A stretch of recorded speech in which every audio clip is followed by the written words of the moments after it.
بالله وكفى وسلام على عباده الذين اصطفى أما بعد فأعوذ بالله من الشيطان الرجيم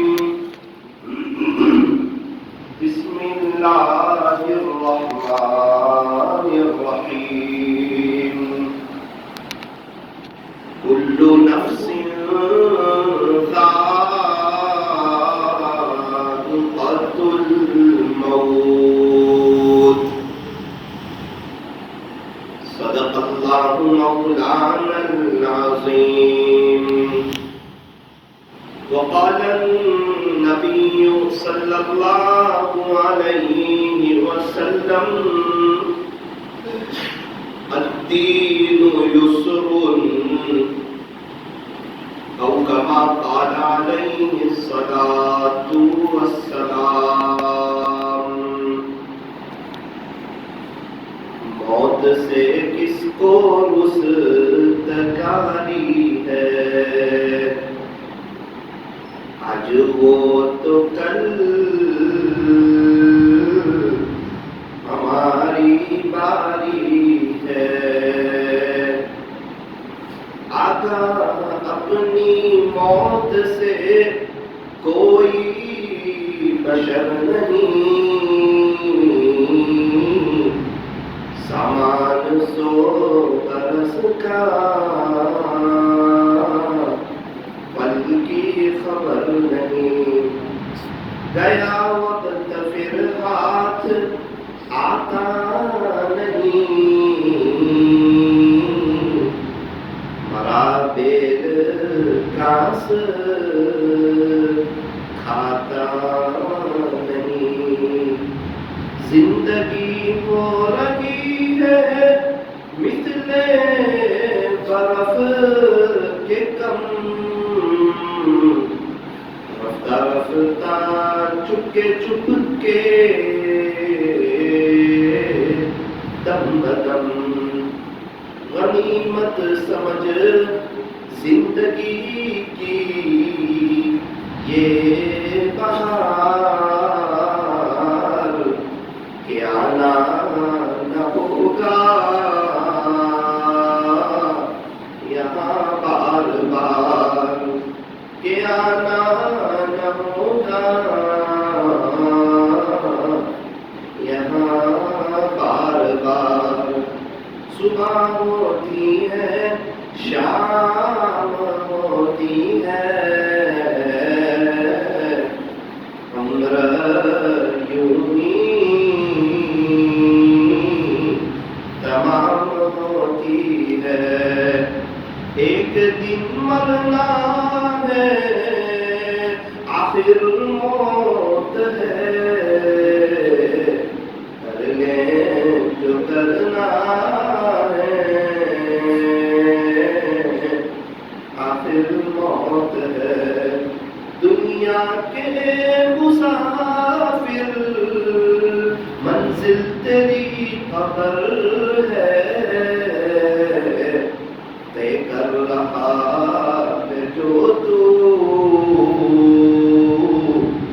دو دن کا یہ سفر ہے دنیا بنی ہے جب سے لاکھوں کروڑ آئے باقی رہا نہ کوئی مٹی میں سب سمائے باقی رہا نہ کوئی مٹی میں سب سمائے کرنے توبہ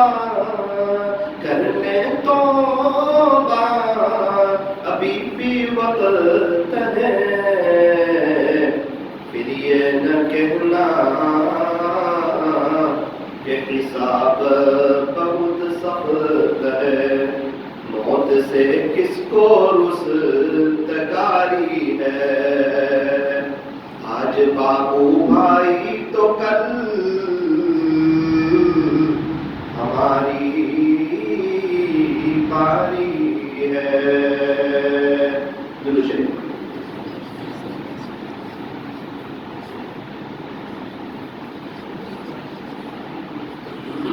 بزرگان محترم، معزز علماء کرام، عزیز نوجوانوں، زندگی اللہ پاک نے مجھے اور آپ کو یہ جو عطا فرمائی ہے یہ عنقریب ختم ہو جائے گی. یوں فرمایا کہ سانس چل رہی ہے تو یہ جہاں، اور رک گئی تو وہ جہاں. صرف ایک سانس کا فاصلہ ہے، اور یہ وہی سانس ہے جو ہمارے پردادا کی رکی، ان کے ابا کی رکی، ان کے ابا کی رکی، ہمارے 200 300 400 500 سال پہلے والے آباء و اجداد کی رکی. یہی وہ سانس ہے جو تابعین کی رکی، تبع تابعین کی رکی، صحابہ کرام کی رکی. یہی وہ سانس ہے جو خواجہ صاحب کی رکی، پیران پیر کی رکی، بایزید بستانی کی رکی، جنید بغدادی کی رکی، فضیل بن غیاث کی رکی، بشر حافی کی رکی. اور ایک بات یاد رکھنا، جو بھی دنیا میں آیا ہے اسے دنیا سے جانا ہے. ایک وقت آئے گا سب کا انتقال ہو جائے گا، کوئی باقی نہیں رہے گا. صرف ملک الموت جو موت کا فرشتہ ہے وہ اور اللہ، صرف ملک الموت اور اللہ. وہ کہے گا اللہ جی اب کوئی باقی نہیں ہے، میں ہوں اور آپ ہے. اللہ کہیں گے آج ملک الموت کو بھی موت آ جائے. اس دن جو روح نکالنے والا فرشتہ ہے اس کو بھی موت آ جائے. یہ جو روح نکالنے والا فرشتہ ہے اس کو بھی موت تو آنی ہے. باقی کون رہے گا؟ صرف اور صرف اللہ. اللہ کل من علیہا فان.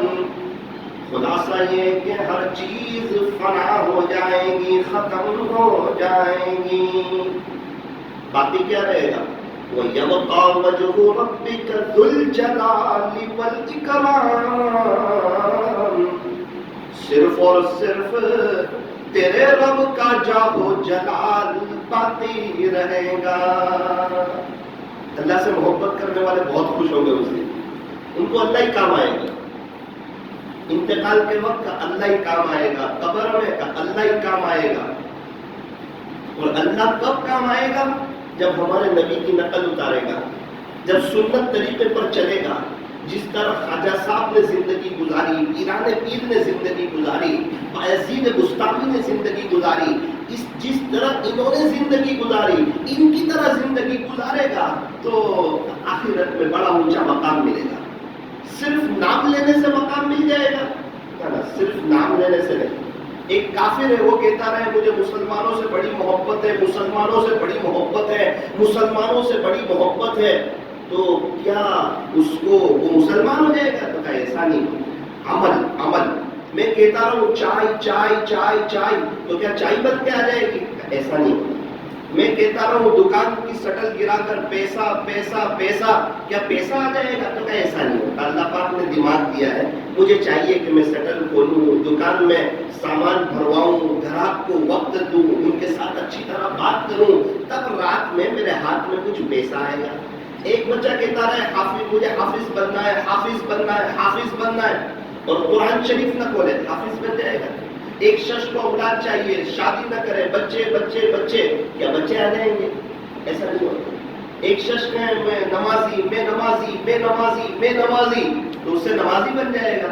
ایسا نہیں ہوتا. اگر کوئی کہے میں خواجہ صاحب کا دیوانہ، میں خواجہ صاحب کا دیوانہ، میں خواجہ صاحب سے محبت کرنے والا، تو اس سے کیا وہ خواجہ صاحب جیسا بن جائے گا؟ کیا ایسا نہیں ہوتا. تو خواجہ صاحب سے محبت کی علامت یہ ہے کہ وہ جس طرح خواجہ صاحب کی تہجد نہ جاتی تھی اس کی بھی تہجد نہ جائے. جس طرح خواجہ صاحب کا اسلامی لباس تھا اس کا بھی اسلامی لباس آئے. جس طرح خواجہ صاحب کی داڑھی تھی اس طرح اس کی بھی داڑھی آئے. جس طرح خواجہ صاحب نے دین کی محنت کی، بنگال کا سفر کیا، اپنے وطن کو چھوڑ کر اجمیر تشریف لائے، اجمیر سے بنگال تشریف لے گئے. اللہ کے دین کے خاطر اتنی قربانی، اتنی محنت، محنت، اتنی کوشش، کیا بات ہے کہ اللہ کا دین زندہ ہو جائے، سب لوگ نمازی بن جائے، سب لوگ مسجد میں آنے والے بن جائے، سب لوگ اللہ اور اس کے رسول کو راضی کرنے والے بن جائے۔ اس کے لیے خواجہ صاحب نے اپنے ملک کو چھوڑا، خواجہ صاحب مدینہ منورہ سے ہندوستان آئے، بڑی قربانیاں دی۔ ایسے ہی خواجہ صاحب سلطان الہند کے لقب سے مشہور نہیں، اس کے خاطر بڑی قربانی، بڑی محنت، بڑی کوشش، خواجہ صاحب کی بھی محنت اور خواجہ صاحب کی والدہ کی بھی بڑی محنت۔ خواجہ صاحب ایک سفر سے واپس تشریف لائے، بڑے خوش نظر آ رہے تھے۔ ماں نے کہا بیٹا معین الدین بڑے خوش نظر آتے ہو، کیا بات ہے؟ کہ ماں سفر ہی اتنا کامیاب رہا۔ خواجہ صاحب کی ماں نے کہا بیٹا معین الدین اس میں تیرا کوئی کمال نہیں، تیری ماں کا کمال ہے۔ کہ امی جان وہ کیسے؟ کہ بیٹا جب تو پیدا ہوا تھا تیری ماں نے تجھے کبھی بھی بغیر وضو کے دودھ نہیں پلایا تھا، تو چھوٹا تھا تیری ماں وضو کرتی، بسم اللہ پڑھ کے دودھ پلاتی۔ اس کی برکت ہے کہ اللہ نے میرے معین الدین کو خواجہ معین الدین چشتی اجمیری بنا دیا۔ میرے عزیزو، جب ماں باپ کی قربانیاں ہوتی ہے، جب گھر میں دینداری والا ماحول قائم ہوتا ہے، اے سی چل رہا ہو پورے گھر میں ٹھنڈک ہوتی ہے، گھر میں دینداری والا ماحول ہو پورے گھر میں ٹھنڈک ہوتی ہے، بیوی فرما بردار ہوتی ہے، پھر کیا ہوتا ہے کہ گھر کے خرچے کم ہوتے ہیں، گھر میں دینداری والا ماحول قائم ہوتا ہے۔ ورنہ اگر گھر میں دینداری نہیں، بیوی کو پردے پر اور نماز پر اور اللہ کے دین کی محنت پر لگایا نہیں، اب اس کا زیادہ وقت کہاں گزرے گا؟ نہ موبائل پر گزرے گا، سیریل دیکھنے میں گزرے گا، چیزیں دیکھنے میں گزرے گا۔ اب مجھے موبائل سے یہ کپڑے منگوانے ہیں، اب مجھے یہ منگوانے ہیں، بچوں کے یہ کپڑے اچھے لگ رہے ہیں، کیا بات ہے؟ اس کو آخرت کے بارے میں پتہ ہی نہیں، مرد نے بتایا ہی نہیں، اس کی ویسی تربیت کی نہیں۔ ارے یہ تو پوچھا کہ کھانا بنایا یا نہیں بنایا، چائے بنائی یا نہیں بنائی، گھر کی صفائی کیوں نہیں کی، آج کھانے میں نمک کیوں زیادہ کر دیا، بچے کو آج ٹیوشن کیوں نہیں بھیجا، آج اسکول کے لیے آنکھ کیوں نہیں کھلی، آپ کا اتنا بھی دھیان نہیں ہے۔ یہ سب بیوی کو پوچھا، لیکن یہ نہیں پوچھا میری بیوی آج فجر کی نماز پڑھی یا نہیں، آج تم نے تہجد پڑھی یا نہیں پڑھی، میری بیوی آج گھر میں فضائل اعمال کی تعلیم کی یا نہیں کی، اپنے گھر میں دین کا مذاکرہ ہوا یا نہیں ہوا، ہمارے بچے کو سونے سے پہلے جنت کی باتیں ان کو بتائی کہ نہیں، اللہ والوں کی باتیں ان کو بتائی کہ نہیں۔ یہ مذاکرہ ہمارے گھروں میں آج ہوتا نہیں، اس وجہ سے ہمارے گھر میں دین کا ماحول نہیں بن رہا۔ میری بات یاد رکھنا، یہ صرف کہنے سے گھر میں دین کا ماحول بن جائے، گھر میں دین کا ماحول بن جائے، گھر میں دین کا ماحول بن جائے، ایسے ماحول نہیں بنتا۔ اس کے پیچھے محنت، اس کے پیچھے کوشش، اس کے پیچھے قربانی، اس کے پیچھے ماں باپ کی دعا۔ ماں باپ کی دعا ڈائریکٹ جاتی ہے، اللہ کے عرش سے ٹکراتی ہے۔ دعا کرے تو صحیح اپنے بچوں کے لیے۔ دیکھو مقدر کی روزی اللہ ہر حال میں دے گا، ہر جگہ دے گا۔ جو جنگل میں ہے اسے بھی دے رہا ہے، جو دیہات میں ہے اسے بھی دے رہا ہے، جو یتیم بچے ہیں نا جن کے باپ نہیں، اللہ انہیں بھی دے رہا ہے، جو بیوہ عورتیں ہیں اللہ انہیں بھی رزق پہنچا رہا ہے۔ ضروری نہیں کہ ہم اپنے بچوں کو، اور ہماری بیوی ہماری وجہ سے پل رہے ہیں، ہمارا بچہ ہماری وجہ سے اسکول جا رہا ہے، نہ نہ نہ نہ نہ نہ، اللہ نے صرف مجھے اور آپ کو ذریعہ بنایا ہے۔ جب میں اور آپ چلے گئے اور اگر ہمارے بچے یتیم رہ گئے پھر بھی اللہ ان کو کھلائے گا۔ کون یتیم ہے جو آج بھوک پیاس سے مر گیا، اور وہ کون بیوہ عورت ہے جو آج بھوک پیاس سے مر گئی؟ ارے وہ شیر کو شیر کا رزق دیتا ہے، لومڑی کو لومڑی کا رزق دیتا ہے، شیر کو گھاس پھوس نہیں دیتا، تازہ گوشت دیتا ہے، بکری کو گوشت نہیں دیتا، تازہ چارہ دیتا ہے، بھینس کو اپنا کھانا دیتا ہے۔ ارے کیا اللہ کی قدرت ہے، ایک کالے رنگ کی بھینس ہے اور اتنا سفید دودھ نکل رہا ہے، یہ کس کی قدرت ہے؟ فرمایا اللہ کی قدرت ہے۔ دودھ کہاں سے آ رہا ہے؟ فرمایا من بین فرث و دم، ایک طرف گوبر ہے ناپاک چیز، ایک طرف خون ہے ناپاک چیز، ان دونوں کے درمیان سے لبنن خالصہ، اتنا صاف شفاف دودھ کون نکالتا ہے؟ نہ گوبر کی آمیزش ہے، نہ خون کی کوئی ملاوٹ ہے، اتنا صاف شفاف دودھ۔ فرمایا اپنے اللہ کو پہچانو، ہرے رنگ کا چارہ کھاتی ہے، کالے رنگ کالا ہے اور دودھ اتنا شاندار سفید ہے۔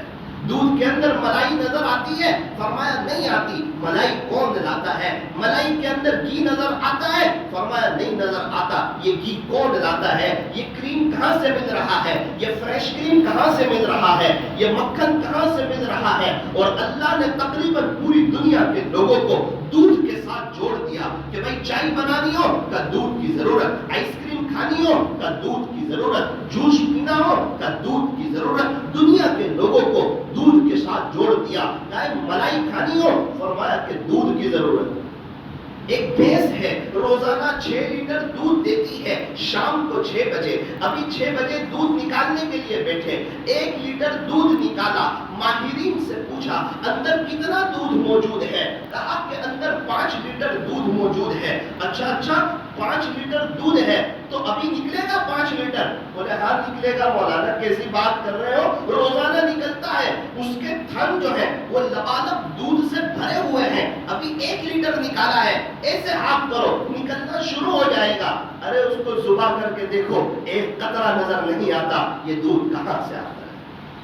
فرمایا اپنے اللہ کو پہچانو، اپنے خالق کو پہچانو، اپنے مالک کو پہچانو۔ بیوی بھی اپنے شوہر کو پہچانتی ہے، اپنے دکھ سکھ کی باتیں اپنے شوہر سے شیئر کرتی ہے۔ ارے اللہ کو پہچانو، اللہ کو اپنا بناؤ، اللہ کو راضی کرو، اللہ سے دوستی کرو، اللہ سے صلح کرو، اللہ سے یاری لگاؤ۔ جو مخلوق سے محبت کرے گا وہ ایک نہ ایک دن مخلوق سے جدا کر دیا جائے گا، اور جو اللہ سے محبت کرے گا وہ ایک نہ ایک دن اپنے اللہ سے ملا دیا جائے گا۔ ہمارے اکابرین نے کیسی محبت کی اللہ کے رسول صلی اللہ علیہ وسلم سے، اللہ اکبر کبیرہ۔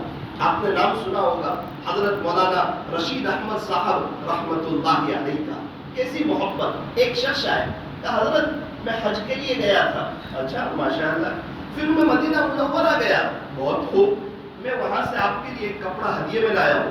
او ہو، اس نے کپڑا پیش کیا، حضرت نے کپڑے کو چوما اور اپنے اوپر بڑے ادب سے رکھا، بہت اکرام کیا، بڑا احترام کیا کہ یہ مدینہ منورہ سے کپڑا لائے ہیں۔ شاگرد لوگ بیٹھے ہوئے تھے، انہوں نے کہا حضرت معذرت کے ساتھ ایک بات عرض کرنا چاہتا ہوں۔ بالکل، کہ حضرت یہ میڈ ان مدینہ نہیں ہے، یہ مدینہ منورہ کا بنا ہوا نہیں ہے، یہ مدینہ والے باہر والوں سے خریدتے ہیں اور جو حاجی آتے ہیں ان کو بیچتے ہیں۔ حضرت کہتے ہیں بیٹا مجھے بھی پتا ہے کہ یہ میڈ ان مدینہ نہیں ہے، لیکن آپ لوگ یہی پوچھنا چاہتے ہو کہ اس کپڑے کو میں نے چوما کیوں، آپ یہی پوچھنا چاہتے ہو کہ اس کپڑے کا میں نے اتنا ادب کیوں کیا۔ میرے بچوں سنو، اس کپڑے کا ادب میں نے اتنا سب اس کے لیے کیا، اس کو چوما اس کے لیے کہ اس کو ہمارے نبی حضرت محمد رسول اللہ صلی اللہ علیہ وسلم کے شہر مبارک کی ہوا لگی ہوئی ہے، ہوا لگی۔ یہ صرف کپڑے پر ہوا لگی ہے، اس کا یہ اکرام کر رہے ہیں، اس کا یہ ادب کر رہے ہیں، اس کا یہ احترام کر رہے ہیں۔ دیکھنے والے بھی تعجب میں رہ گئے کہ حضرت کیا کر رہے ہیں۔ اور آج ہمارا حال ہے ہمارے نوجوانوں کا کہ ان کو ہمارے نبی کا طریقہ پسند نہیں، اسلامی کلچر پسند نہیں، اسلامی لباس پسند نہیں، چہرے پر داڑھی پسند نہیں، ازار ٹخنوں سے اوپر پسند نہیں، ہماری مستورات برقع پہنے وہ پسند نہیں، ہمارے بچے اسلامی لباس میں نظر آئے، جبے میں، کفنی پائجامے میں، ٹوپی میں، وہ اس کو پسند نہیں۔ پھر کیا ہے؟ بے چینی ہے، پریشانی ہے، حالات ہے، قرضے بڑھتے ہی جا رہے ہیں، ٹینشن ہی ٹینشن ہے، ڈپریشن ہی ڈپریشن ہے۔ 2 سال پہلے کمانے کے لیے آئے، 2 سال پہلے پریشان تھے، پھر 1 سال باقی رہا تو پریشانی اور بڑھی، اب 1 سال ہو گیا تو پریشانی اور بڑھی۔ جتنا کما رہے ہیں، جتنی محنت کر رہے ہیں، نہ گھر کے ٹینشن دور ہو رہے ہیں، نہ عاملوں کے چکر ختم ہو رہے ہیں، اور نہ پریشانیاں ختم ہو رہی ہیں، اور نہ ڈاکٹروں سے دوری ہو رہی ہے۔ ایسا لگتا ہے کہ اللہ ناراض ہے۔ میرے عزیزو، اللہ کی طرف رجوع کی ضرورت ہے، اللہ کی طرف آنے کی ضرورت ہے، قرآن سے دوستی کرنے کی ضرورت ہے، اپنے گھر میں نمازوں کا اہتمام کرنے کی ضرورت ہے۔ جو 5 وقت کی نماز پڑھتا ہے اللہ کی حفاظت میں آ جاتا ہے۔ ایک شخص آئے، مدینہ منورہ کی کھجور بھیجی حضرت کو، 3 کھجور، کلمی تقریباً یا کوئی بھی کھجور ہوگی، 3 کھجور۔ مدینہ منورہ سے حج کر کے آئے تھے، مدینہ منورہ جانا ہوا تھا، وہاں سے کھجور لائے تھے۔ او ہو، حضرت نے اس کو ہتھیلی پر رکھا، بڑی محبت سے اس کو دیکھا۔ دیکھنے والوں نے کہا ایسا لگا کہ ان کے پاس ابھی دنیا کی سب سے زیادہ قیمتی نعمت، اتنا وہ کھجور سے محبت. بچوں سے کہا بیٹا یہاں ہم سے قریبی ملنے جلنے والے کتنے لوگ ہیں؟ تو کہا کہ حضرت حساب لگایا، حضرت 50 سے زیادہ ہے. وہ فہرست بناؤ، فہرست بنائی کہ یہ 3 کھجور کے 50 سے زیادہ حصے کرو چھوٹے چھوٹے، اور ایک ایک حصہ ہم سے ملنے جلنے والے کو دے آؤ. بچے تو تیار ہو گئے، بچے پڑھتے تھے شاگرد لوگ، چھوٹے چھوٹے حصے کیے گئے. ایک بچے نے کہا حضرت اتنے چھوٹے سے حصے سے لوگوں کا کیا بنے گا؟ اتنا ناراض ہوئے، رنگ چینج ہو گیا کہ مدینہ منورہ کی کھجور ہو اور اس کے حصے کو تو چھوٹا حصہ کہتا ہے. دیکھ تو صحیح کھجور کہاں کی ہے، کہاں سے آئی ہے. ان کو ہمارے نبی کے طریقوں سے کتنی محبت ہوگی، سنتوں سے کتنا پیار ہوگا، اور کیسے ہمارے نبی کے دیوانے ہوں گے، اور کیسے عاشق رسول ہوں گے. حضرت مولانا حسین احمد رحمت اللہ علیہ مدرسے میں پڑھا رہے ہیں، تنخواہ اتنی ہے کہ حج میں جا نہیں سکتے، بس گھر کا خرچہ ہو رہا ہے. حج کے ایام آئے، ذی الحجہ کے 10 دن، پریشان بے چین تڑپ رہے ہیں، کراہ رہے ہیں. عشاق کیا کرتے ہوں گے، عشاق کیا کرتے ہوں گے، عشاق کیا کرتے ہوں گے، حج میں جانے والے کیا کر رہے ہوں گے، حاجی لوگ کیا کر رہے ہوں گے. ایک کاش حسین احمد کا بھی ان میں شمار ہو جاتا. پیسے تو ہے نہیں، بظاہر اسباب تو ہے نہیں، دعائیں کر رہے ہیں. کبھی کھاتے کھاتے یاد آ گیا، کھانا ہی چھوڑ دیا، آگے بڑھنے لگے. ایک کاش میرا بھی ان میں شمار ہوتا، مجھے بھی اللہ نے حج پر بلایا ہوتا. ایک مرتبہ رات سوئے تھے، اڑ بیٹھے، یاد آ گیا پھر حج کا منظر. پریشانی اتنی بڑی، نیند نہ آئی، آسمان کی طرف دیکھا، پھر کہا عشاق کیا کرتے ہوں گے، حاجی لوگ کیا کرتے ہوں گے. کاش حسین احمد کا بھی ان میں شمار ہو جاتا، مجھے بھی وہاں حاضری کی توفیق نصیب ہو جاتی. اللہ اکبر کبیرہ. یہ تڑپنا، یہ درد، یہ قرآن، یہ فکر، یہ نبی کے شہر سے محبت، یہ مکہ مکرمہ سے محبت، یہ شعائر اللہ سے محبت ایسی رنگ لائی. ان کی تڑپ، ان کا رونا، ان کا تڑپنا، ان کا دعائیں کرنا، ان کا بے چین ہونا خدا کے دربار میں ایسا کام آیا. اللہ پاک نے حرمین شریفین کے دروازے حضرت مولانا حسین احمد رحمت اللہ علیہ کے لیے کھولے. حضور علیہ السلام کے روزے کے سامنے بیٹھ کر، مواجہ شریف کے سامنے بیٹھ کر 18 سال تک حدیث پاک کا درس دیا. ہمارے یہاں استاد پڑھاتے ہیں تو کہتے ہیں قال قال رسول اللہ صلی اللہ علیہ وسلم، اور حضرت مولانا حسین احمد رحمت اللہ علیہ روزے شریف کی طرف اشارہ کرتے ہیں اور کہتے ہیں قال ھذا الرسول صلی اللہ علیہ وسلم. یہ جو روزے میں آرام فرما رہے انہوں نے فرمایا. ہمارے وہاں کہتے ہیں حضور نے فرمایا، اور وہ اشارہ کرتے تھے قبر کی طرف.